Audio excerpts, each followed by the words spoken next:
Hello and welcome to SusyBLiving's Gardening by the Moon series. I'm going to be covering Monday the 8th of April to Wednesday the 10th of April. And then on Wednesday night I will be bringing out another video to cover the rest of the week. So this is my sowing and growing schedule that I do every week, and I've been doing this for quite a while, and I follow the moon phases. I've had quite a lot of people asking me about moon phases, and I particularly follow the celestial aspect of the moon phases. So that also incorporates the days, which is fruits, roots, flowers, leaves, and unfavourable. And I'm going to start with the unfavourable because Monday, the 8th of April, is an unfavourable day. And it is unfavourable for two main reasons, actually. The first is we have a new moon. The second is, well, three reasons actually, now thinking about it. The second is we have a solar eclipse, and the third is a perigee. And a perigee means that the moon is closest to the earth. So with all of those things happening, the energy is getting a little bit skewed. And so that is why on the moon phase calendar, it is an unfavourable day. It's not great for sowing. Well, it's actually not great for sowing at all. I don't do any sowing on those unfavourable days. Transplanting is okay. I haven't had too many problems with transplanting, and of course weeding and maintenance and harvesting should be okay as well. What I tend to do is, if I need to harvest something, of course I'm going to harvest it. I'm not going to wait until a particular day. If it just so happens that it is a particular day that I harvest a fruit or a root or a whatever, then things have tasted better. Okay, well, the jury's out on that one. So, unfavourable days, what do? I do a lot of tidying up. I mean, gardens is not about sowing and growing, is it? It's also about tidying up. We like to sit in them. We like to have patios. And I've got a patio here. The big greenhouse is a patio directly outside. And that is kind of the morning sun. And then towards the house, because our garden is kind of northwest facing, towards the house is another patio. And that one needs a lot of tidying up. So it's a great time to do tidying up. We get kind of so bogged down with everything else. In my structure, I just, these days are just for tidying up and moving pots and, you know, that kind of business. Right. But Tuesday the 9th and Wednesday the 10th of April are both fruits days. Now, if you watched my What I Am Sowing in April video a couple of videos ago, you'll see that I didn't cover every single date in April. I had a question about that, that there were some blanks in my What I Am Sowing in April. And that is because this is my sowing guide. So a lot of the things I am actually up to date with. And that's why I bring out these weekly videos, because I can cover days where I'm not going to be sowing and growing and all of that kind of business. So these next few days, the Tuesday and the Wednesday, are two that are a great example of what I'm talking about. So there will be days in April where I'm not sowing anything, and I'm not sowing anything on Tuesday the 9th and Wednesday the 10th. However, if you want to sow anything on those fruits days, then there's quite a bit that you could sow. So I'm looking back to what I did last week, Monday the 1st and the 2nd. You could sow some tomatoes. That's obvious. April's a great time to sow some tomatoes. You could sow some peas.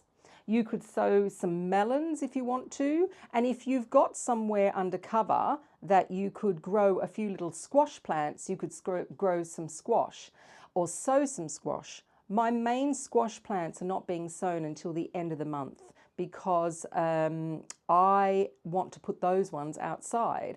However, I did on Monday and Tuesday of last week sow a little squash called Sweet Dumpling. It's a real cutie. It does really well inside. So if you've got a polytunnel or a greenhouse, mine's going to go in here.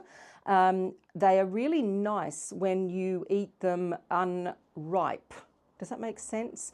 What I mean is that where the skin isn't cured. So they're grown like normal squash, but you eat them like a courgette. So the skin is soft and they're really nice, and that's why I'm doing the, one lot in here. So that's your sowing. If you want to transplant anything, which is actually what I am going to be doing, is I've still got chilies and peppers on the go because I stagger sow my chilies and my peppers.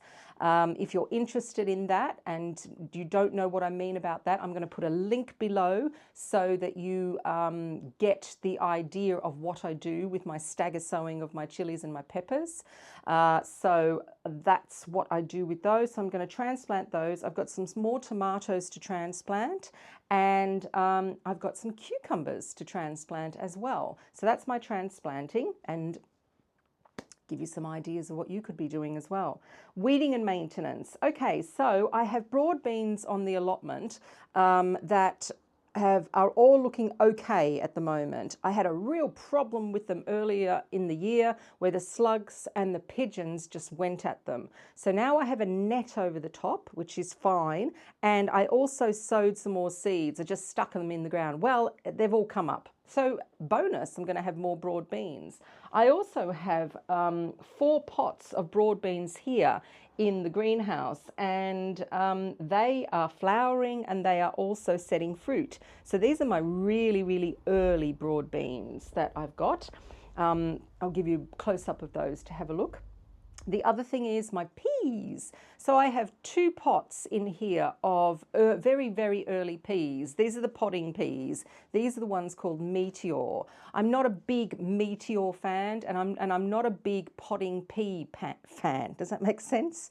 I rather have peas that like Monge 2 or snow peas or sugar snap peas.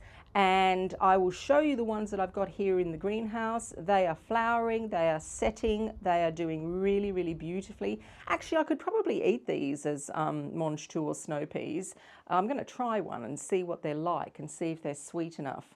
And then in the actual raised beds, I have 1 lot of Oregon sugar pod, which I've had to stake because they fell over. And I've got another lot of sugar snaps, which I'm going to have to stake as well. The only trouble is the ones that are out there still need to be covered. It's still gets a little bit cold at night. I'm debating as to whether I'm going to try now that the Oregon sugar pod are a little bit bigger.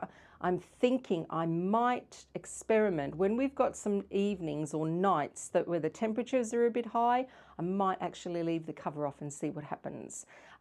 So it's a little bit premature, but they are getting very, very high, and the sugar snaps are growing out of their cloche as well. So, so I'm going to have to.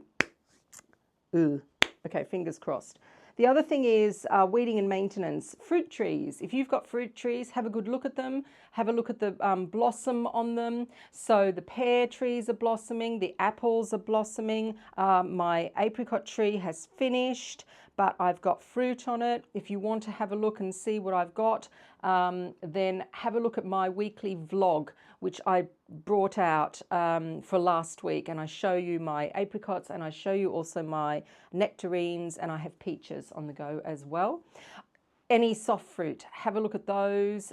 They should be flowering now as well. And just check your citrus. My citrus is coming out very, very soon of the emerald greenhouse, and I am going to do a dedicated video on my citrus as well.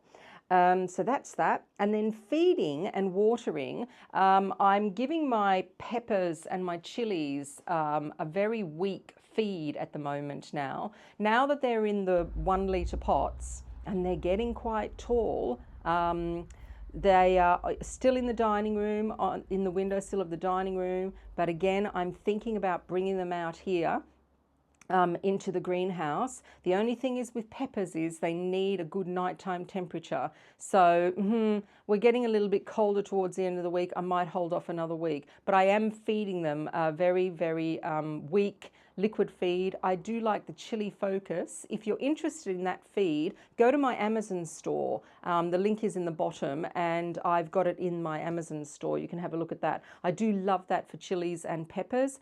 And the other thing that I'm also feeding is my tomatoes. I've got some very decent sized tomatoes, as you can see on the table in the dining room. They are definitely going to be coming out here. The only trouble is all my pots that I use for my tomatoes, which are auto pots, except one, are full of lettuce. So I'm going to have to start harvesting this lettuce in here. But I do have one that is free, and I have got a tomato that is ready to come out. So I'm thinking, as an experiment, I might bring it out and put it in the auto pot and have a look. Autopot is a system, it's a self-watering system. You set up the pots in the greenhouse and you have a tank of water, and you can put feed in that as well, and it waters through an irrigation system at the bottom of the pots. It is a fantastic system, and this greenhouse has it set up in the summer for that, for watering and feeding. And that is it. That takes us to Wednesday. So I will see you Wednesday night. I hope I've given you some ideas of what you might be doing. And remember, if I didn't put it in my what I'm sowing in April, it's only because I'm not sowing on those days. So I'm Susie B from SusyBLiving, and thank you for watching my gardening. I keep wanting to say Moonphase, Gardening by the Moon series. I'll see you Wednesday night for the rest of the week. I hope you have a good couple of days. The wind has dropped here in Lincolnshire, thank goodness. It's actually quite a decent day. It's not really sunny, it's a little bit overcast, but the temperatures aren't too bad. What are we? We're 14 degrees, so I'm quite happy. All right, I'll see you later. Bye.